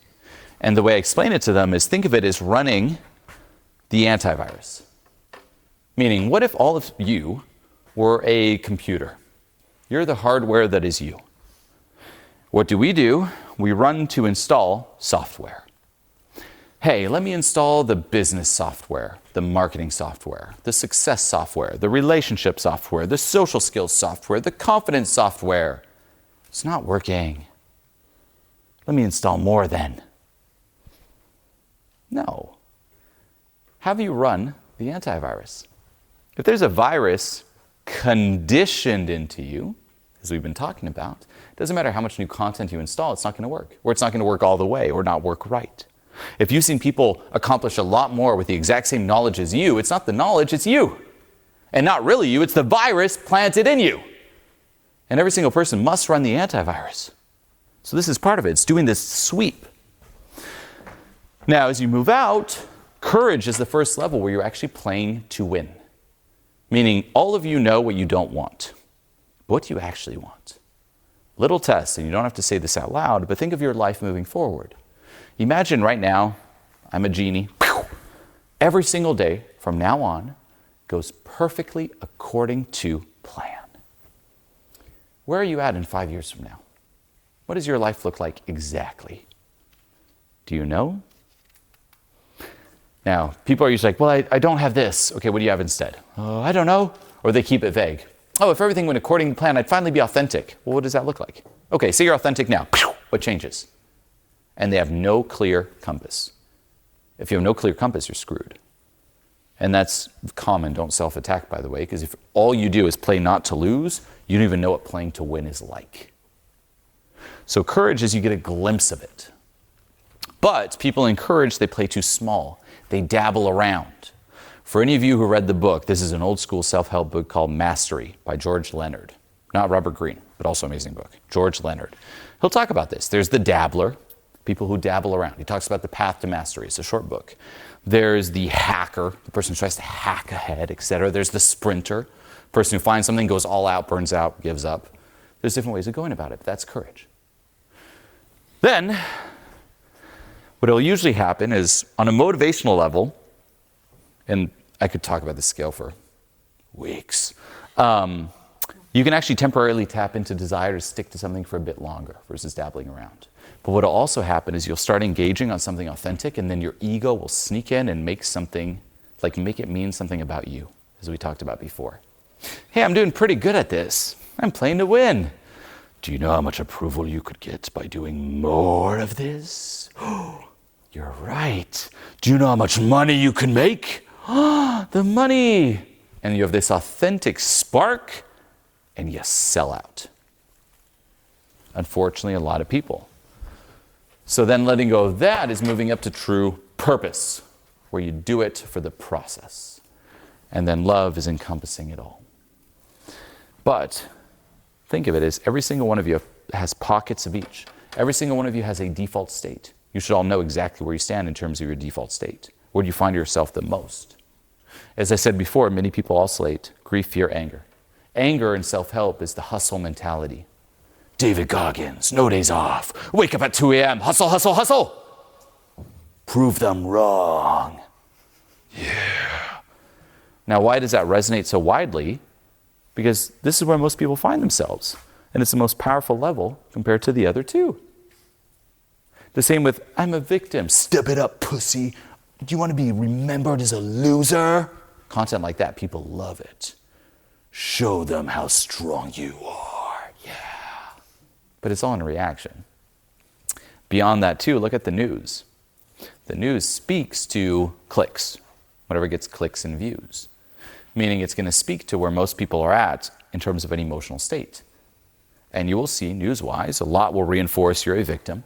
A lot will put you in a fear state. Did you see the missile? Russia, Ukraine, World War III, nuclear war, AI, and a civilization. Be afraid! Because you're going to click on those headlines. Aren't you outraged and mad? Biden ruining it, his last 2 months in office. Frickin' Biden, aren't you sick of being treated unfairly? You're right, the government, the rulers, the president, social conditioning, you get mad. That's what people click on. And people oscillate. I'm a victim, I'm scared, I can do it. No, I'm scared, oh, I'm a victim. Oh, I'm scared, I can do it. Elevator till you die. Sad. Now, with this too, a couple other things. Advice changes depending on where you are. As we said, oh, you're a victim, step it up. Now, once you're in anger, it's actually forgive. There's stronger motivational fuels than self-attack and proving people wrong or playing not to lose. But you can't say that to someone who's in grief or apathy, not yet.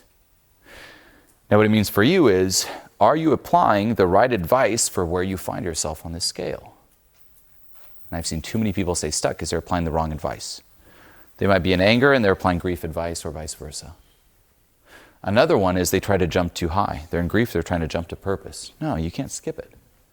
It's like, think of all the different stages of grief and processing. You can't skip that. You can't bypass it. So this, linking to everything that we talked about before, and for each level, there's meditations and specific shadow questions you can ask yourself, but this is just the start of the work. Then, think of this as the macro. It brings all of this into your awareness. And same for all of you, by the way. If you ask me, Julien, what's holding me back? I don't know. And I cannot tell you. All I can do is help you realize it. And the most cookie cutter way I can help you all realize it is having you walk this path. Meaning, even right now, you're like, tell me what's holding me back. I'm like, fuck, I'm not you, I don't know. But say, every week I have you go through this, and I poke.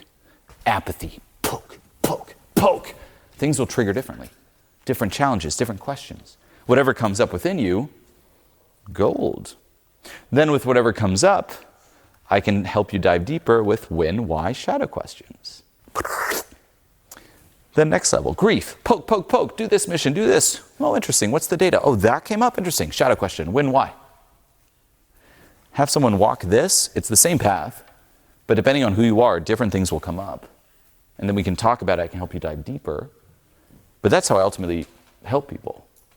What you see online is just the scratch of it. Even the demonstrations here, it doesn't change people. It gives them a glimpse. You want to really dive deep, especially if it's something that's been running you the majority of your life. Miracles don't exist in that sense, where it's like, you're healed. You have to do the deep work. And you have to dive into your inner demons. You have to also put positive thinking on pause for now and dive in and open yourself up to, as we talked about, speaking the language of that inner devil, to then let go. Now, with everything that you uncover, that's macro. And this is where a lot of people too, and just traditional healing methods, are stuck. They know everything about their problems, yet they didn't solve it. There's a difference between learning, knowing, and solving. So macro is now you're aware of this. Okay, this came in my childhood, and this is the core belief, and this is the core identity, da-da-da-da-da. How do you let go? Then it's the micro.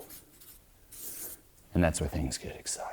Now, before things start getting intense here, if you're looking to go through a similar process yourself and receive direct feedback from me personally, no matter where you find yourself in the world, then click the link below this video right now and apply for online coaching. This is my signature program, so click the link and I'll see you in there. What I'm going to ask you to do is, during this meditation, the position I always recommend my clients take is both feet planted, meaning don't cross your legs, keep them planted. Palms face down on your lap, and eyes closed. You can keep your eyes open if you like, but I suggest closed because the value is in terms of what you're feeling.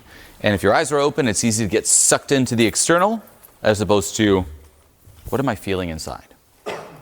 Now, why do we focus on feeling? Think of the feedback loop that happens inside. Thinking and feeling, thinking and feeling. If right now you feel afraid, what's going to happen? It's going to hijack your mind. And what is your mind going to do? Start focusing on things that are aligned with fear. That's reticular activating system, selective focus. No different than, because it is value to you, no different than this. Right now, just with your eyes open, a little test. Look around the room. Okay. What in this room is white? Find 5 things that are white. You got it in your mind? Now close your eyes. Tell me 5 things that are red. Open your eyes. You probably had no idea, or maybe a little bit, because what had value in your mind? White, white, white. Same here. You're in fear. What is value? Threats, fear, anything aligned with fear. So here's what happens. There's a feedback loop. I'm afraid makes me focused on things that are scary or reinforce threats. As I focus on them and see them, what happens to how I feel? I'm more afraid, which hijacks my focus even more. More afraid, feedback loop. People try to change in terms of thoughts. It doesn't work. Focus on the thoughts, you'll think of a million similar thoughts. The way to put a stick in that feedback loop is discharge on the emotional side, and that's letting go. The real work requires time. The bare minimum amount of time I spend with my clients is 8 weeks. Minimum, just for them to grasp the basics. And when I say 8 weeks, it's 8 weeks every single fucking day. If you think you can get away with it without that, you're living in fantasy land. If you think one little meditation or you'll figure it out on your own, you're living in fantasy land.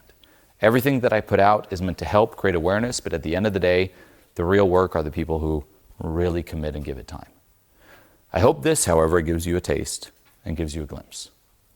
Now, the first thing I'm going to have you do here, and I'll guide you through it, but just so you know what you're doing, is I'm going to ask you, not now, but just so you know, so you're sitting here, eyes closed, feet planted, you're going to bring your awareness to the base of your spine. Meaning, imagine that little voice in your head moving to the base of your spine. Your nose is down there, your ears are down there, and we're going to do 3 breathing cycles from that position. Meaning, from the base of your spine, visualize it. Your nose is there. You're going to inhale for 6, hold for 3, exhale for 6 out the mouth, making a shh sound, and hold for 3 again. That's 1 cycle. We're going to do this 3 times. The only reason we do this is to get you out of your head. Is there some magic at the base of your spine, everybody? No. Now, you could argue, for any of you into spirituality, you're like, well, actually, it's your root chakra. You're grounded, connected deeply to physicality. Yes, you're right. But for any of you who aren't into that, you're simply trying to get out of your head. So you can do 3 breaths from there. After we do that, you're going to hear me ask you different questions. And most likely you're going to start thinking, okay, think of in your past, approval. When did you start fearing approval? Great. let yourself think. Don't self-attack.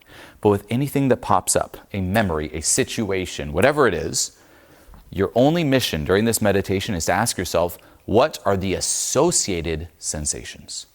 Okay, I'm thinking of this in my past. How does it translate in the body? And bring your awareness to the sensations.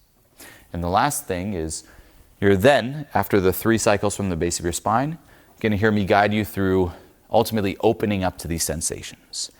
Meaning, to discharge the feedback loop, like it wants to go. To discharge, you must relax into it and feel it unconditionally. So what I tell my clients is, imagine right now you're all swimming in a pool and you want to graciously sink to the bottom of the pool. How are you going to do that? You're going to blow out all the air, do like this, and just let your body relax and sink to the bottom, right? That's the approach you take with your feelings. A big mistake with letting go is people are like, okay, I'm going to inhale for 6, get rid of it, shh. Terrible, because then you're still labeling it as bad, and whatever you resist persists.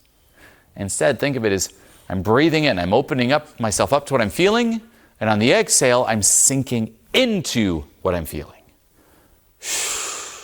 You're blowing out the resistance around feeling it. Might sound abstract, but this is, and there's so many layers. This is the basics to go through it. Everyone ready? Make sense? And one last thing, in terms of feeling, especially even for you, the question is, you might have that voice like, fuck, I'm not feeling anything, I'm not feeling anything. What I would tell you is ask yourself, well, one, remind yourself, it's impossible not to feel anything, unless you're dead and your body's cold. But the follow-up is, say that's you, you're doing this meditation, you're like, I'm not really feeling anything. Ask yourself, what does not feeling anything feel like? There's nothingness. Okay, what does nothingness feel like? What does emptiness feel like? What does no feeling feel like? And it might be subtle, and that's okay. And that too, don't chase intense sensations. Even if it's subtle, stay with it. Don't play favorites. And then let yourself be surprised. So let's start by tuning in to that little voice going on in between your ears. That little voice going around in circles. Trying to find the answers, trying to find the solutions. That little voice thinking, wondering, analyzing, worrying. Tune into it. And I want you to slowly start visualizing it moving down your spine. Still going around in circles, still yapping about, but that's okay. Getting more and more distant.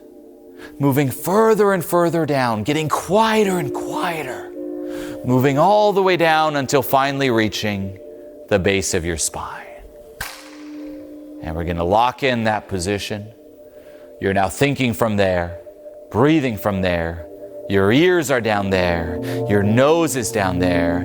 You're out of your head and grounded at the base of your spine. And we're going to do 3 grounding breathing cycles from this position. Your nose is down there. Your ears are down there. Tune into it. And from the base of your spine, inhale for the count of 6 now. 1, 2, 3, 4, 5, 6. Hold for 3. Exhale for 6. 2, 3, 4, 5, 6. Hold for 3 again. And breathe normally.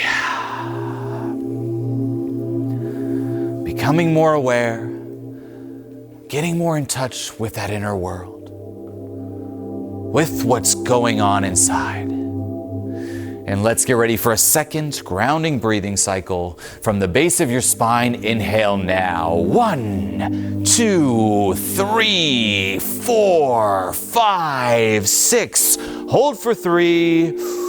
Exhale for 6. 2, 3, 4, 5, 6. Hold for 3 again. And breathe normally. Becoming more aware. Taking up more space inside. And let's get ready for a third grounding breathing cycle from the base of your spine. Inhale now. 1, 2, 3, 4, 5, 6. Hold for 3. Exhale for 6. 2, 3, 4, 5, 6. Hold for 3 again. And breathe normally. You're now out of your head, grounded at the base of your spine, connected to what's going on inside. And what I want you to do now is to shift your awareness to the different sensations that come up around being you. Welcome the sensations. How does it feel being you? Being the person you are, living the life you live. How do you feel about you? And take a moment to really take this in. Seeing yourself sitting here in this moment, in this room, in this chair, how do you feel about you? Are you proud of you? Are you accepting of you? Or is there perhaps some resistance? And just welcome whatever is there. Is there any resistance to who you are? To what is? I need to be more. I need to do more. I need my life to be better. I need to be better. I need to look better. I need to think better. This force pulling you away from you. Welcome the sensations. What comes up? This force saying, this is not enough. I am not enough. And perhaps the self-attack that comes with it. You should do more. Why do you keep playing so small? What are you waiting for? Welcome the sensations. Why do I keep falling into the same patterns? Why am I so stuck? I need to take more action. I need to succeed more. I need to look better. I need better friends. I need a better relationship. I need a better job. I need a better life. I need to be a better person. Welcome the sensations. And what comes up when you hear me ask you, can you let go of this? Can you let go of resisting you?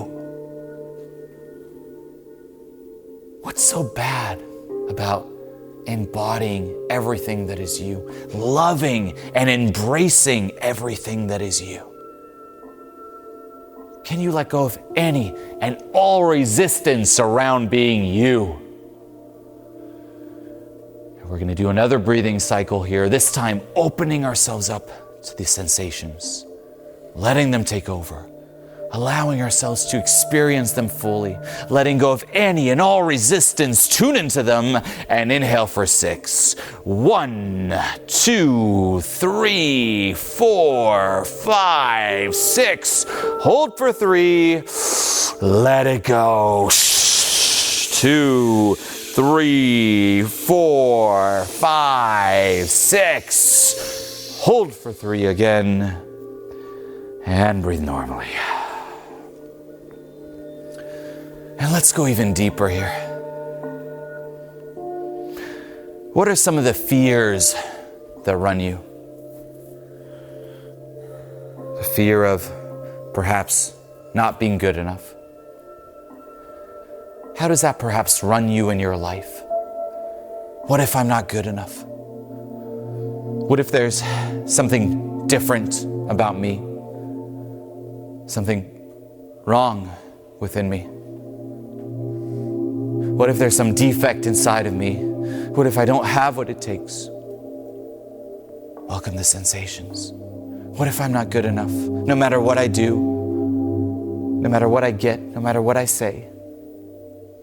How does this fear perhaps run you in your life? Or the fear of being alone? How does that perhaps run you? What if I'm alone forever? What if no matter what I do, no matter who I am, I just can't connect with anyone? What if I can't let anyone truly see me? Sure, you might put up a front, a mask. You may have friends, even relationships. But can you let people see past that? Is there any real connection? Or do they only get to know the mask, the front? Has anyone in your life actually seen, connected to, or known you? And the loneliness that comes from hiding behind this mask, like this invisible glass wall between you and others. So connected, but at the same time so alone. Can you let go of this? Or the fear of remaining stuck? How does that perhaps run you in your life? What if this is as good as it gets for you? Seen others perhaps take action and go for their dreams, accomplish great things, but not you. What if I'm stuck? What if this is it? What if this is as good as it gets? Or the fear of perhaps being bad, being toxic. How do all these fears run you and run your life? And what are you hoping will save you? Chasing approval? What are all the ways you're trying to chase approval? Trying to get this person to like you, that person to like you. If only they approved of me, if only they loved me. Whose approval are you after the most?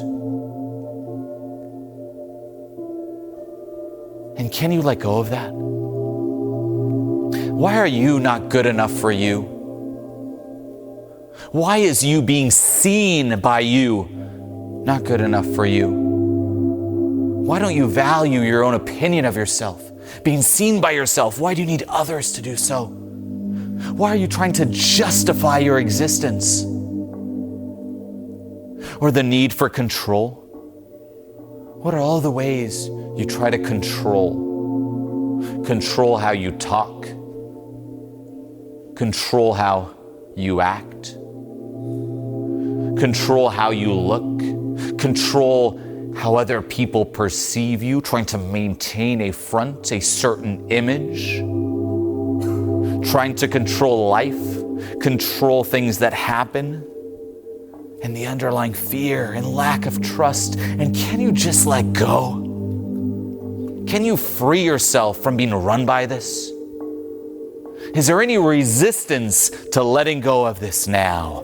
Tune into the sensations. Whatever is there, whatever gets triggered, tune into it now and inhale for 6. 1, 2, 3, 4, 5, 6. Hold for 3. Let it go. 2, 3, 4, 5, 6. Hold for 3 again. And breathe normally. And let's go even deeper. What are the younger versions of you you're still hanging on to and still perhaps resenting? Those younger versions of you that perhaps ruined everything. Bring them into your awareness now.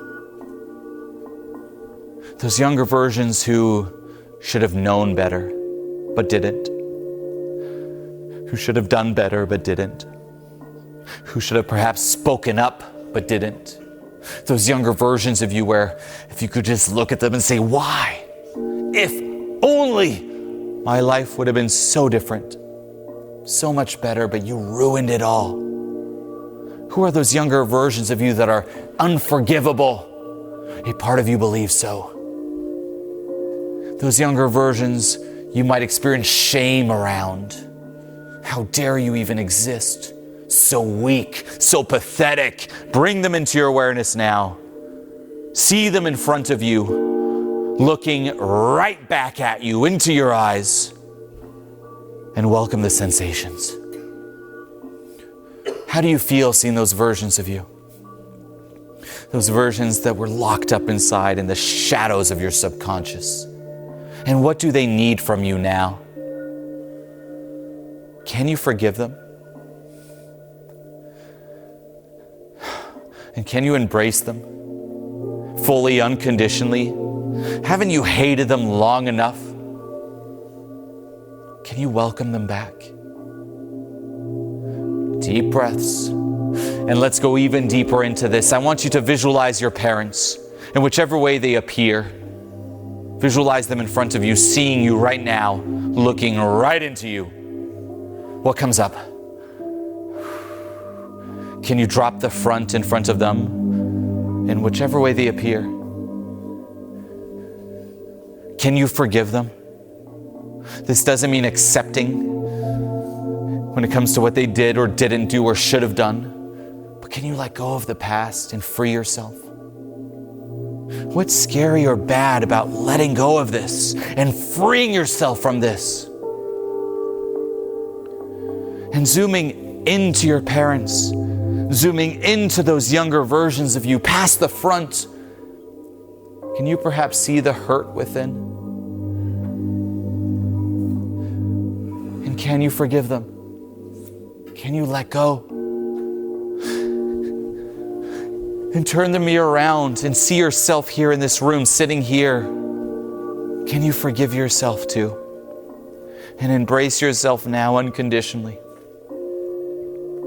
And let's get ready for another cycle. Tune into the sensations and inhale for 6. 1, 2, 3, 4, 5, 6. Hold for 3. Let it go. 2, 3, 4, 5, 6. Hold for 3 again. And breathe normally.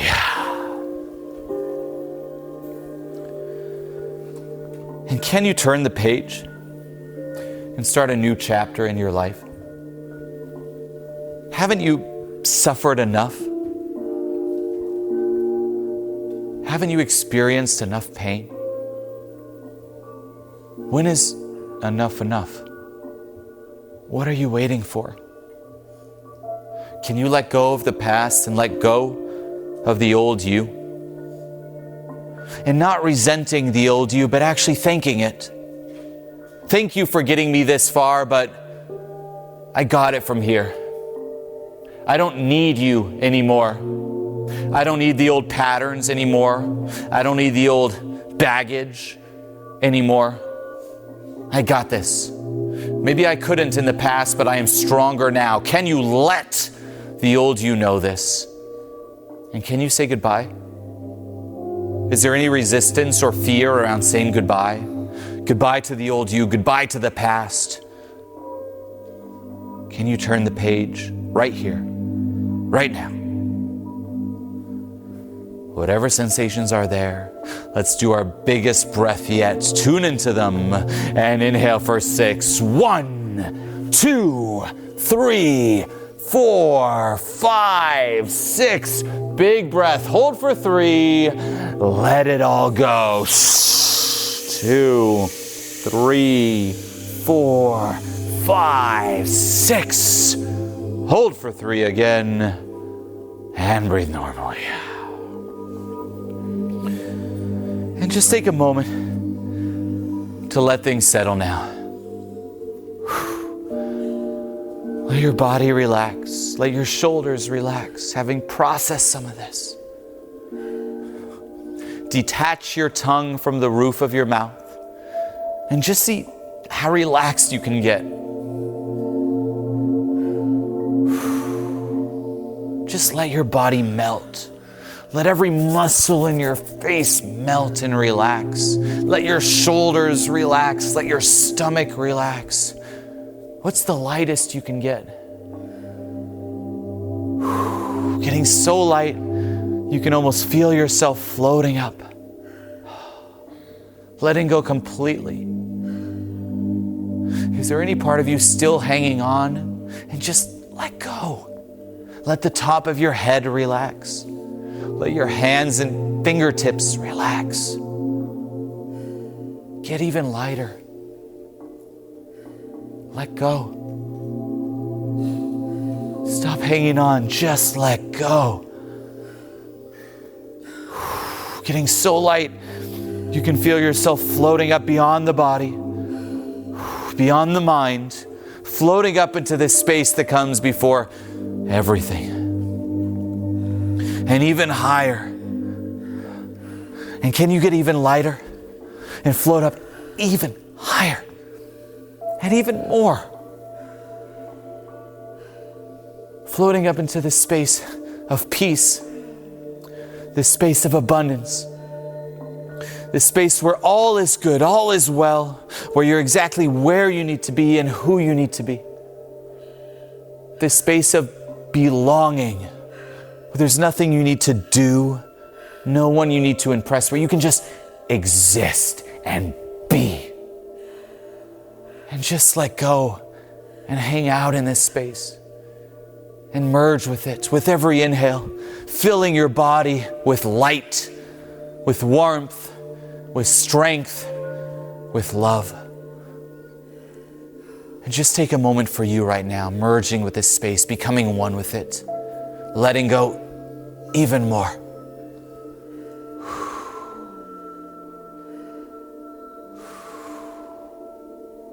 And even more. This space of belonging, of pure relaxation, where you just are, reconnecting to this authenticity within.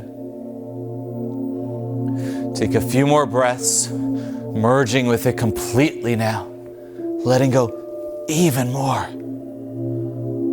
and even more.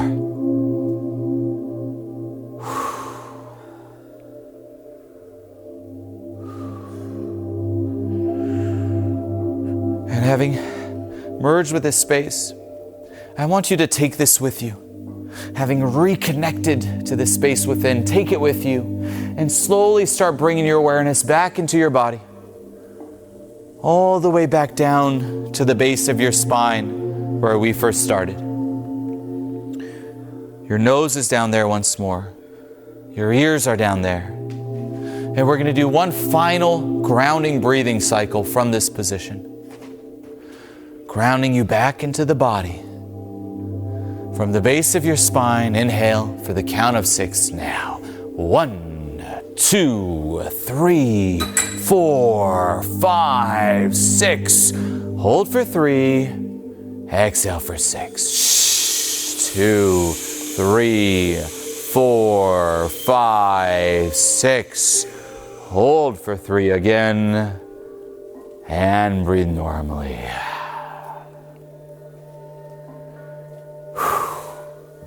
Bring some awareness into your feet, feeling the floor beneath you. Up your legs, feeling the chair beneath you. Into your stomach, your chest, your shoulders. Out your arms into your hands and fingertips. Back into your neck, your face, the top of your head, your entire body, feeling every part of you glowing with light, filled with warmth, strengthened, connected to love, reconnected to that space of belonging and authenticity. Getting ready to take this with you into your life moving forward, getting ready to come back to the present moment on the count of 5. 1, feel the floor beneath your feet. 2, the chair beneath you.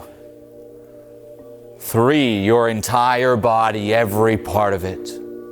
4, with your eyes closed still, shift your awareness to the environment around you, sitting here, listening to my voice. Getting ready to come back, ready to have an amazing rest of your day, rest of your week, rest of your month, rest of your year, rest of your life. Taking this with you. And open your eyes on the count of 5.